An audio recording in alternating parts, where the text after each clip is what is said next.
Hello students, तो आज मैं आपको बताने वाली हूँ अगर हमारे पास हो रेडिकल सिस्टम तो उसमें हाइब्रिडाइजेशन कैसे निकालें। देखो, हमारे पास डिफरेंट डिफरेंट तरीके होने वाले हैं, डिफरेंट डिफरेंट कॉम्प्लेक्सेस रहने वाले हैं कि उस केस में अगर हमारे पास लोन पेयर प्रेजेंट है या नहीं है, रेडिकल अकेला है, तो हम अलग अलग केस डिस्कस करते हैं वन बाय वन कि कैसे हम हाइब्रिडाइजेशन निकालने वाले हैं। ठीक है, अगर ऐसा हो कि हमारे पास कॉम्प्लेक्स में लोन पेयर और रेडिकल दोनों प्रेजेंट हो तो उस केस में हम लोग फ्री रेडिकल को हाइब्रिडाइजेशन में इंक्लूड नहीं करेंगे। ध्यान रखो, जब हमारे पास फ्री रेडिकल और लॉन पेयर दोनों प्रेजेंट है उस केस में फ्री रेडिकल हमारा इन्वॉल्व नहीं होगा हाइब्रिडाइजेशन में।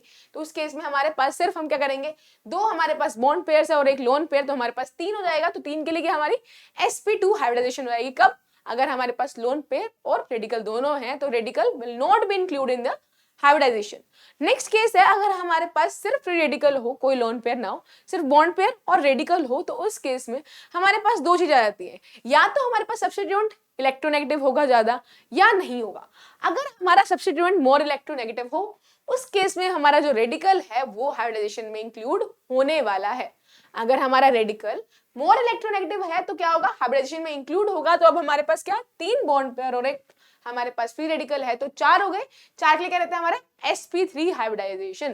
तो ध्यान रखो, अगर मोर इलेक्ट्रोनेगेटिव आइटम्स हैं हमारे पास तो free radical will be included in the hybridization. तीसरा केस है हमारे पास, मान लो अगर हमारे सब्स्टिट्यूएंट्स जो है वो इतने इलेक्ट्रोनेगेटिव नहीं है, उस केस में हमारा ये जो रेडिकल है वो इंक्लूड नहीं होगा हाइब्रिडाइजेशन में। उस केस में हमारे पास क्या रहेगी, सिर्फ ये तीन बॉन्ड पेयर्स रहेंगे और हमारे हाइब्रिडाइजेशन क्या हो जाएगी, sp2।